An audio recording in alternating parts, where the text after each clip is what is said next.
नमस्कार विद्यार्थ्यांनो, रोज प्रकल्पांतर्गत ऑनलाईन अध्यापनामध्ये तुम्हा सर्वांचे हार्दिक स्वागत. मी सौ अर्चना गणेश शेवाळे, रयत शिक्षण संस्थेचे धनंजयराव गाडगीळ वाणिज्य महाविद्यालय सातारा या ठिकाणी अध्यापनाचे कार्य करत आहे. विद्यार्थ्यांनो, आज आपण ऑनलाईन अध्यापनामध्ये चिटणीसाची कार्यपद्धती या विषयातील दुसरं प्रकरण आहे संस्थात्मक वित्त व्यवस्थेचे स्रोत. या प्रकरणातील भाग, अर्थ व वैशिष्ट्ये या घटकाचा आपण अभ्यास करणार आहोत. तत्पूर्वी विद्यार्थ्यांनो, आपण प्रकरण क्रमांक 1 संस्थात्मक वित्त व्यवस्थापनाची ओळख याचा थोडक्यात आढावा घेऊया. या प्रकरणामध्ये आपण संस्थात्मक वित्त व्यवस्था, अर्थ, व्याख्या, संस्थात्मक वित्त व्यवस्थेचे महत्त्व, ही वित्त व्यवस्था संस्थेच्या दृष्टीने कशी महत्त्वाची आहे, त्याचबरोबर भांडवलाची आवश्यकता, त्याच्यामध्ये स्थिर भांडवल, खेळते भांडवल, स्थिर भांडवलाचा अर्थ, खेळत्या भांडवलाचा अर्थ, स्थिर भांडवलावर परिणाम करणारे घटक, खेळत्या भांडवलाच्या आवश्यकतेवर परिणाम करणारे घटक, भांडवल संरचना, त्याचा अर्थ, व्याख्या, भांडवल संरचनेचे घटक, कर्जाऊ भांडवल, स्थिर भांडवल व खेळते भांडवल अशा विविध घटकांचा अभ्यास आपण या प्रकरणामध्ये केलेला आहे. त्यानंतर आपण दुसरं प्रकरण पाहणार आहोत, संस्थात्मक वित्त व्यवस्थेचे स्रोत. वित्त म्हणजे काय तर पैसा. उद्योग व्यवसायातील प्रत्येक कार्य पार पाडण्यासाठी कशाची गरज असते? पैशाची गरज असते. किंबहुना एखाद्या व्यक्तीने कंपनी सुरू करायची म्हटलं किंवा ही कल्पना त्या व्यक्तीच्या डोक्यामध्ये आली तरी सुद्धा त्या व्यक्तीकडे पैसा म्हणजेच वित्त असणं गरजेचं आहे, कारण का प्रत्येक कार्यासाठी ही पैशाची गरज असते. किंबहुना असं म्हटलं जातं की उद्योग व्यवसायातील प्रत्येक कार्य पार पाडण्याची गुरुकिल्ली ही वित्ताकडे असते. कोणत्याही व्यावसायिक कार्याचा पाठपुरावा आर्थिक पाठिंब्याशिवाय केला जाऊ शकत नाही. व्यवसाय करताना प्रत्येक टप्प्यावर निधीची गरज असते. मग त्याच्यामध्ये कंपनीची प्रवर्तन अवस्था असो किंवा कंपनीची नोंदणी अवस्था असो किंवा व्यवसाय प्रारंभ दाखला मिळवण्याची अवस्था असो, प्रत्येक टप्प्यावर निधीची गरज असते. त्याचबरोबर उद्योग व्यवसायातील कोणतंही कार्य, उत्पादन, खरेदी, विक्री, विपणन, कोणतंही कार्य असू दे, त्या कार्यासाठी पैशाची गरज असते. म्हणूनच तर म्हटलं जातं की व्यवसायातील प्रत्येक कृती ही शेवटी वित्ताशीच संबंधित असते. व्यावसायिक संस्थेला आवश्यक असलेल्या निधीला भांडवल असे म्हटले जाते आणि प्रत्येक व्यवसाय संस्थेला त्याच्या कार्यासाठी विशिष्ट भांडवलाची गरज असते. संयुक्त भांडवली संस्था म्हणजे तिला कंपनी किंवा संयुक्त स्कंद प्रमंडळ असंही म्हटलं जातं. ही आधुनिक व्यवसाय संस्था आहे, तसेच हा मोठा उपक्रमही आहे आणि अशा संस्थेला मोठ्या प्रमाणावर भांडवलाची गरज असते. आपण आणखी कंपन्यांची काही उदाहरणं पाहिली तर टाटा कंपनी असेल, बिर्ला कंपनी असेल, हिरो कंपनी असेल किंवा इतर काही ज्या काही इंटरनॅशनल लेवलच्या ज्या काही नामांकित कंपन्या आहेत, त्या कंपन्यांचे भाग भांडवल हे काय असते? मोठ्या प्रमाणावर असते. मग प्रत्येक मालकाला स्वतःचं भांडवल किंवा स्वतःचा पैसा व्यवसायामध्ये गुंतवून फक्त तेवढ्याच पैशावर आपली कंपनी सुरू करता येत नाही किंवा उद्योग सुरू करता येत नाही. त्यासाठी त्याला इतर घटकांकडून सुद्धा पैसे गोळा करण्याची गरज असते. मग त्यासाठी काय केलं तर कंपनीचं जे काही भांडवल आहे ते सगळं भांडवल हे पैशामध्ये नसतं, तर ते जे काही आपण आता उदाहरण पाहिलं की 10 लाख रुपये त्या कंपनीचं भांडवल आहे. मग ही कंपनी त्या भाग भांडवलाची भागांमध्ये विभागणी करते. म्हणजेच 1 लाख भाग असतील आणि त्याचं जर का मूल्य 10 रुपये असेल तर ते कंपनीचं भाग भांडवल हे 10 लाख रुपये होते. मग अशा वेळेस कंपनी काय करते तर कंपनीचे जे काही शेअर्स म्हणजेच भाग हे विक्रीस काढते. म्हणजेच त्या भागांची समाजातील व्यक्तींना विक्री ही केली जाते. ज्या व्यक्ती असे भाग खरेदी करतात किंवा कंपनी ज्या व्यक्तींना अशा भागांची विक्री करते त्या व्यक्तींना भागधारक असं म्हटलं जातं. संयुक्त भांडवली संस्थेच्या व्यवस्थापनात मोठ्या प्रमाणावर भांडवल संचय किंवा भांडवल निर्मितीला विशेष महत्त्व आहे. भांडवल निर्मिती म्हणजे कंपनीच्या आर्थिक योजनेनुसार विविध स्रोतांकडून भांडवल जमा करण्याची ही प्रक्रिया आहे. भांडवल निर्मिती म्हणजे कंपनीच्या आर्थिक योजनेनुसार, म्हणजे जो काही त्यांचा आर्थिक प्लॅन असेल त्यानुसार विविध स्रोतांकडून, जे काही विविध स्रोत असतील त्यांच्याकडून भांडवल जमा करण्याची, कलेक्ट करण्याची ही एक काय आहे, प्रोसेस आहे. कंपनी वेगवेगळ्या स्रोतांद्वारे मोठ्या प्रमाणावर निधी हा जमा करते. त्यासाठी उपलब्ध असलेले विविध स्रोत असतील त्याचा कंपनी काय करत असते, वापर करत असते. मग असे वित्त पुरवठ्याचे स्रोत कोणते आहेत ते आता आपण पाहणार आहोत. या ठिकाणी तुम्हाला चार्टमध्ये वित्त पुरवठ्याचे 2 स्रोत दिसून येतील. ते म्हणजे मालकीचे भांडवल आणि दुसरा आहे तो म्हणजे कर्जाऊ भांडवल. मालकीचे भांडवल म्हणजे स्वतःचे मालकाचे भांडवल. मालकीच्या भांडवलामध्ये 2 भाग आहेत, भाग आणि प्रतिधारण नफा. भाग म्हणजे कंपनीच्या भागभांडवलातील एक छोटा हिस्सा. आता जे भागधारक कंपनीचे भाग खरेदी करतात ते आपण उदाहरण पाहिलं की 1 लाख भाग आहेत ते 10 रुपये किमतीचे आहेत, असं त्या कंपनीचं भागभांडवल हे 10 लाख रुपये आहे. मग कोणतीही एकटी व्यक्ती हे 1 लाख भाग खरेदी करणार नाही, तर प्रत्येक व्यक्ती ज्याच्या त्याच्या कुवतीनुसार हे भाग खरेदी करून कंपनीमध्ये इन्व्हेस्टमेंट करत असते. कंपनीच्या मालकीमध्ये, कंपनीच्या व्यवस्थापनामध्ये ती सहभागी होत असते. दुसरा भाग आहे प्रतिधारण नफा. कंपनीला जो काही नफा होतो तो पुन्हा व्यवसायामध्ये गुंतवला जातो, त्याला प्रतिधारण नफा असं म्हटलं जातं. उदाहरणार्थ टाटा कंपनीच्या बसेस आहेत, त्यापैकी 10 बसेस टाटा कंपनीने ST महामंडळाला विकल्या आणि त्याच्यातून जो काही फायदा झाला असेल, जो काही नफा झाला असेल तो पुन्हा व्यवसायामध्ये गुंतवला जातो, तर त्याला म्हटलं जातं प्रतिधारण नफा. भागांचे पुन्हा 2 प्रकार आहेत, समहक्क भाग आणि अग्रहक्क भाग. या 2 घटकांचा सविस्तर अभ्यास आपण पुढील लेक्चरला करणार आहोत. याच्यातील दुसरा भाग आहे तो म्हणजे कर्जाऊ भांडवल. कर्जाऊ भांडवल या शब्दावरूनच आपल्या लक्षात येतं की हे कर्जाऊ घेतलेलं आहे, इतर व्यक्तीकडून किंवा इतर संस्थांकडून कर्ज घेऊन उभं केलेलं हे एक भांडवल आहे.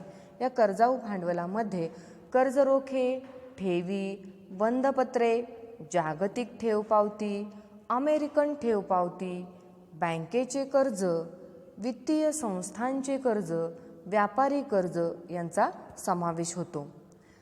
ठेव म्हणजे आपल्याकडे जे काही पैसे आहेत ते आपण बँकेमध्ये किंवा पतसंस्थेमध्ये, सेव्हिंग्समध्ये आपण ते पैसे ठेवत असतो, त्यालाच आपण ठेव असं म्हणतो. जागतिक ठेव पावती, अमेरिकन ठेव पावती, जसे ठेव ठेवल्यानंतर आपल्याला ठेवीची पावती मिळते. या पावत्या, जागतिक ठेव पावती आणि अमेरिकन ठेव पावती या मोठमोठ्या ज्या काही इंटरनॅशनल लेवलला काम करणाऱ्या कंपन्या असतात. आपण कंपन्यांची उदाहरणे पाहिली, Tata company, Birla company, hero company, ज्या काही कंपन्या मोठ्या आहेत की त्या इंटरनॅशनल लेवलला काम करतात आणि त्यांचा भाग बाजारामध्ये, मार्केटमध्ये त्यांचा नावलौकिक आहे, तर अशा कंपन्यांच्या या पावत्या असतात आणि त्या पावतीवरती आपल्याला कर्ज हे मिळू शकते. त्यानंतर बँकेचे कर्ज. बँकेचे कर्ज हे दैनंदिन व्यवहारातील, दैनंदिन वापरातील आपला शब्द आहे. आपण सर्वसामान्य सर्वच ठिकाणी हा शब्द ऐकतो. बँकेचे कर्ज म्हणजे आपल्याकडे जी काही वस्तू असेल, मग सोने असेल, जमीन असेल किंवा आपली एखादी प्रॉपर्टी असेल, ती बँकेला आपण गहाण ठेवून किंवा तारण ठेवून आपण त्याद्वारे बँकेचे कर्ज मिळवतो. तशाच पद्धतीचे वित्तीय संस्थांचे कर्ज, व्यापारी कर्ज हे सर्व काय आहे तर कर्जाऊ भांडवलाचे स्रोत आहेत.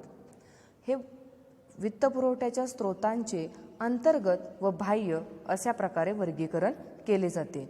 बाह्य स्रोत म्हणजे संस्थेच्या बाहेरच्या मार्गाने जमा केलेला निधी, तो बाह्य स्रोत. आणि अंतर्गत स्रोत म्हणजे संस्थेने संस्थाअंतर्गत मार्गाने जमा केलेला निधी. अशा पद्धतीने वित्तपुरवठ्याच्या स्रोतांचे बाह्य स्रोत आणि अंतर्गत स्रोत अशा पद्धतीने वर्गीकरण हे केले जाते. यानंतर आपण पुढील मुद्दा पाहणार आहोत तो म्हणजे मालकीच्या भांडवलाचे स्रोत. मालकीचे भांडवल म्हणजे स्वतःचे मालकाचे भांडवल. मालकाच्या म्हणजेच भागधारकाच्या मदतीने कंपनीने उभे केलेले भांडवल म्हणजेच मालकीचे भांडवल होय.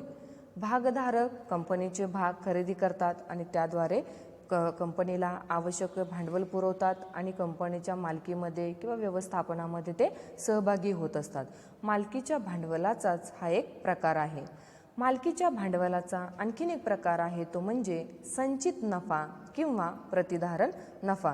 जसं की आपण मगाशी चार्टमध्ये पाहिलं प्रतिधारण नफा, यालाच नफ्याची पुनर्गुंतवणूक असेही म्हणतात. कंपनीच्या नफ्याची कंपनीच्याच व्यवसायात पुनर्गुंतवणूक करणे, पुन्हा त्याच व्यवसायात तो पैसा गुंतवणे, त्यालाच काय म्हटलं जातं, नफ्याची पुनर्गुंतवणूक असं म्हटलं जातं. आणि निधी उभारणीचा हा अंतर्गत स्रोत आहे. मालकीचे भांडवल हे कायमस्वरूपी व्यवसायात राहणारे भांडवल मानले जाते. हे कायमस्वरूपी भांडवल मानले जाते कारण हे भांडवल कधीही परत केले जात नाही. जेव्हा कंपनीचे विसर्जन होईल तेव्हा हे कंपनीच्या विसर्जनाच्या वेळीच परत केले जाते आणि म्हणूनच म्हटलं जातं मालकीचे भांडवल हे कायमस्वरूपी व्यवसायात राहणारे भांडवल मानले जाते. विद्यार्थ्यांनो, याच्यावरती तुम्हाला वस्तुनिष्ठ प्रश्नांमध्ये खाली दिलेल्या पर्यायांपैकी योग्य पर्याय निवडून वाक्य पुन्हा लिहा, अशा पद्धतीनेही प्रश्न विचारला जाऊ शकतो. त्याचबरोबर खालील वाक्यातील अधोरेखित शब्द दुरुस्त करून वाक्य पुन्हा लिहा, अशा पद्धतीनेही प्रश्न विचारला जातो. आता याच्यामध्ये तुम्हाला अशा पद्धतीने प्रश्न विचारला जाईल, मालकीचे भांडवल हे तात्पुरते ऑब्लिक हंगामी व्यवसायात राहणारे भांडवल मानले जाते. आता या ठिकाणी तुम्हाला तात्पुरते हंगामी याच्या खाली अंडरलाईन केली असेल तर तुम्हाला तिथं तो शब्द दुरुस्त करून वाक्य पुन्हा लिहायचे. तर तिथं शब्द दुरुस्त होणार आहे, मालकीचे भांडवल हे कायमस्वरूपी व्यवसायात राहणारे भांडवल आहे किंवा कायमस्वरूपी व्यवसायात राहणारे भांडवल मानले जाते. विद्यार्थ्यांनो, तुमच्या टेक्स्टबुक्समध्ये हे प्रकरण संपल्यानंतर पाठीमागं जो स्वाध्याय दिलेला आहे त्याच्यामध्ये सुद्धा हा प्रश्न तुम्हाला दिलेला दिसून येईल. भागभांडवलाच्या रूपातील मालकी भांडवल हे नवीन कंपनीसाठी प्रारंभिक स्रोत आहे. नंतरच्या काळातही अतिरिक्त भांडवलाची गरज पूर्ण करण्यासाठी याचा उपयोग होतो. भागभांडवलाचा हा सार्वत्रिक आढळणारा असा प्रकार आहे. कंपनीच्या आवश्यक भांडवलाची रक्कम हे प्रवर्तक ठरवत असतात. जसं की आपण पाहिलं, प्रवर्तक म्हणजे व्यवसाय सुरू करण्याची, कंपनी स्थापन करण्याची कल्पना ज्या व्यक्तीच्या डोक्यामध्ये येते त्याला काय म्हटलं जातं, प्रवर्तक असं म्हटलं जातं. आणि ही भागभांडवलाची रक्कम अधिकृत भांडवल ॲथोराइज कॅपिटल म्हणून ओळखली जाते आणि ही रक्कम कंपनीच्या घटनापत्रकातही नमूद केली जाते. तर आता याचा आपण सविस्तर अभ्यास करूया. यासाठी आपण पुढील मुद्दा पाहणार आहोत, भाग. भाग म्हणजे कंपनी कायदा 2013 कलम 2 उपकलम 84 नुसार भाग म्हणजे कंपनीच्या भाग भांडवलातील एक हिस्सा व भाग साठ्याचाही यात समावेश केला जातो.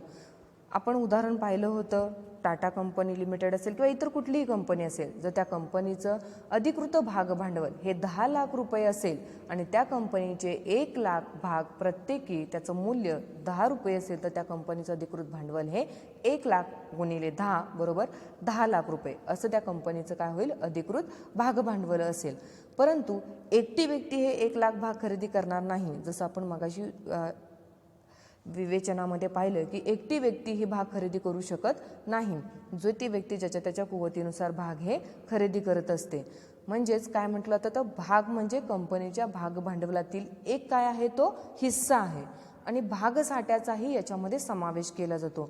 भागसाठा त्यालाच इंग्रजीमध्ये स्टॉक असं म्हटलं जातं.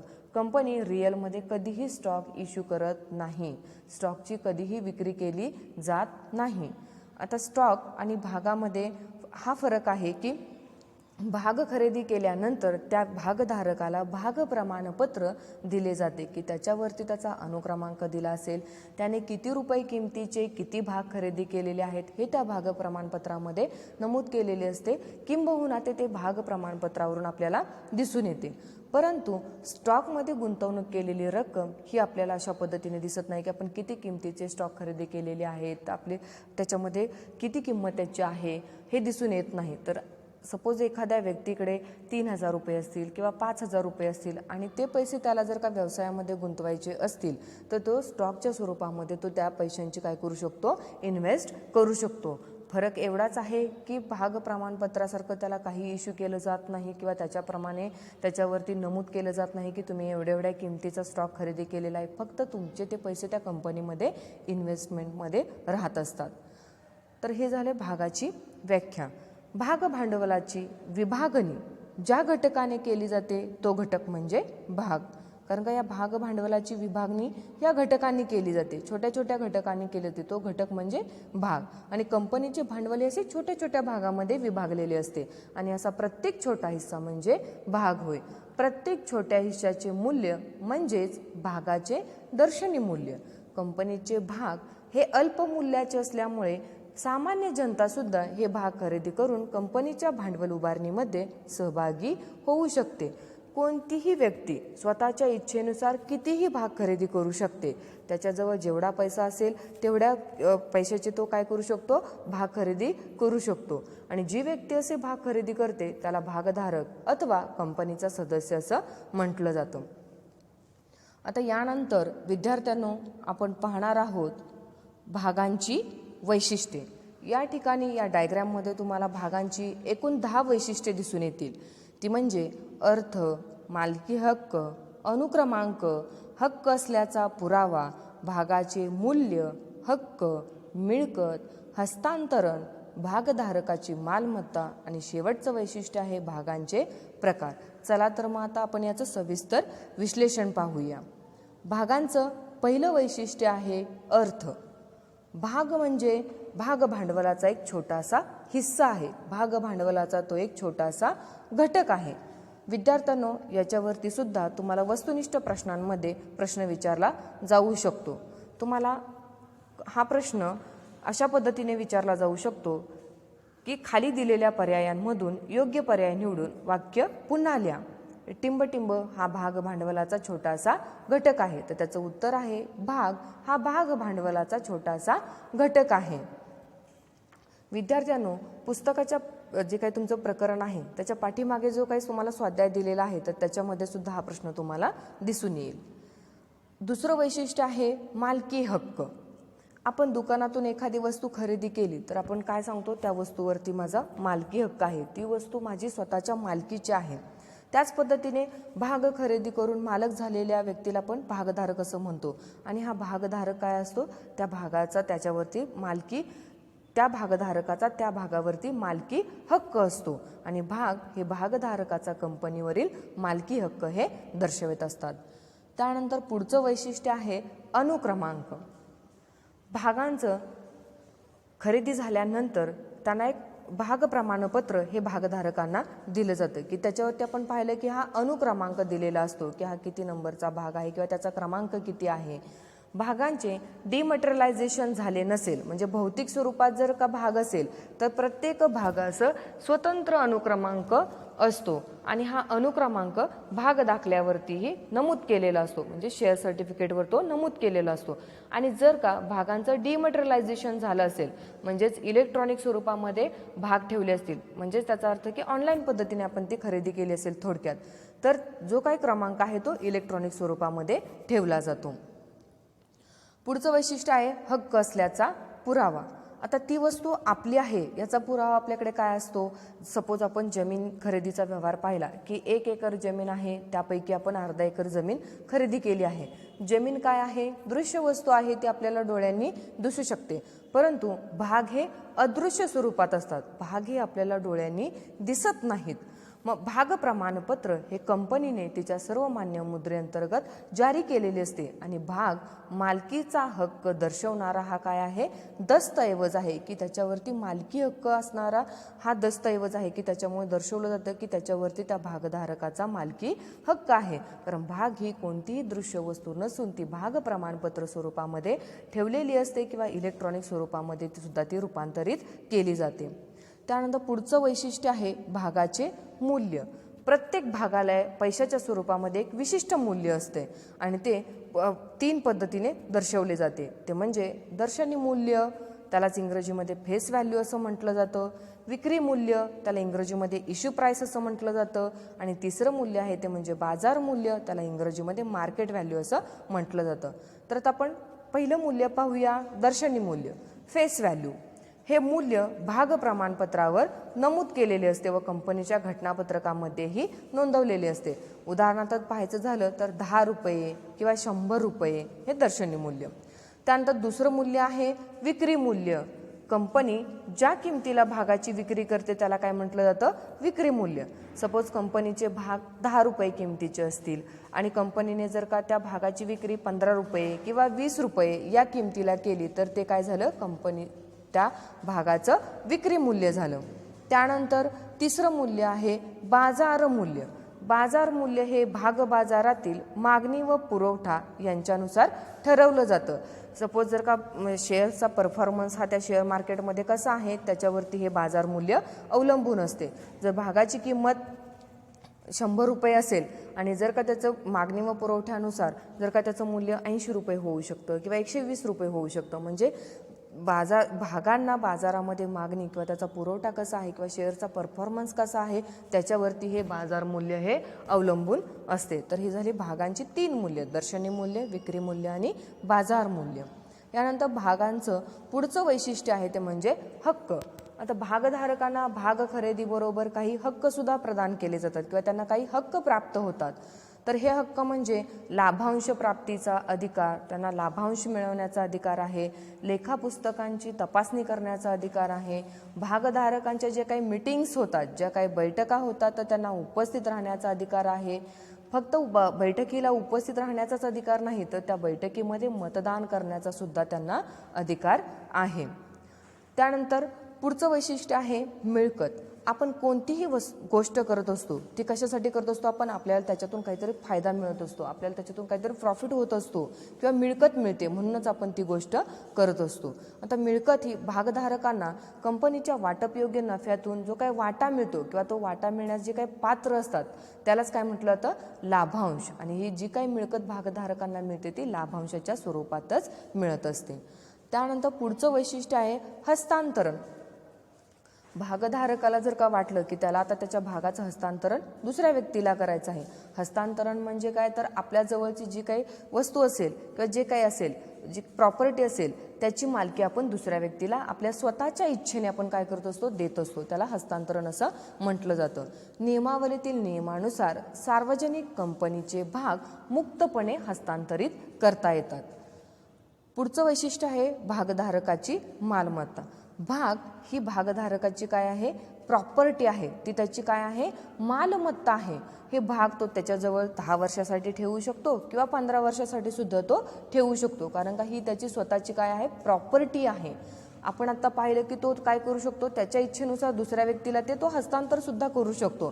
त्याला वाटलं 10 वर्षानंतर आपल्याला त्याचं हस्तांतरण करायचं आहे किंवा 15 वर्षानंतर त्याचं हस्तांतर करायचं आहे तर तो काय करू शकतो, त्याचं हस्तांतर करू शकतो. म्हणूनच म्हटलं तर भाग ही भागधारकाची चल मालमत्ता आहे, मूवेबल प्रॉपर्टी आहे.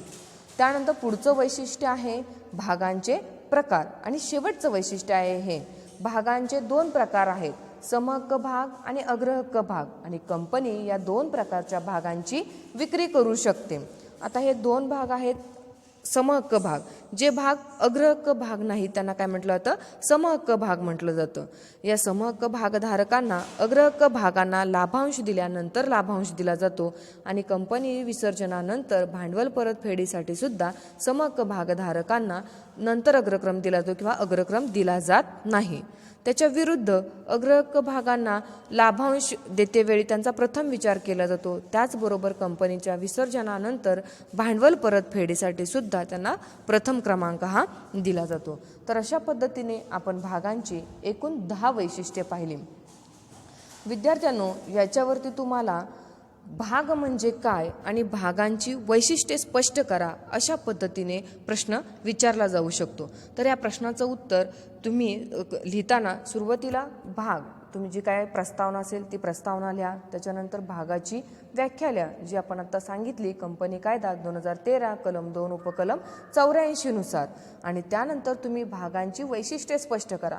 भागांची वैशिष्ट्ये स्पष्ट करत असताना आता जो काही मी तुम्हाला या लेक्चरमध्ये जो काही डायग्राम दाखवला किंवा जो काही तुम्ही आता पाहिलं भागांची वैशिष्ट्ये, तशा पद्धतीने किंवा तुम्ही दुसऱ्या एखाद्या डायग्राममध्ये भागांची वैशिष्ट्ये तुम्ही दाखवू शकता. आणि त्यानंतर तुम्ही भागांची वैशिष्ट्ये दाखवल्यानंतर त्याच्या खाली तुम्ही त्याचं विस्तृत असं विश्लेषण तुम्ही लिहू शकता. आणि त्यानंतर तुम्ही तुमच्या उत्तराचा समारोप करू शकता. अशा पद्धतीने तुम्ही भाग म्हणजे काय आणि भागांची वैशिष्ट्ये स्पष्ट करा हा प्रश्न तुम्ही लिहू शकता.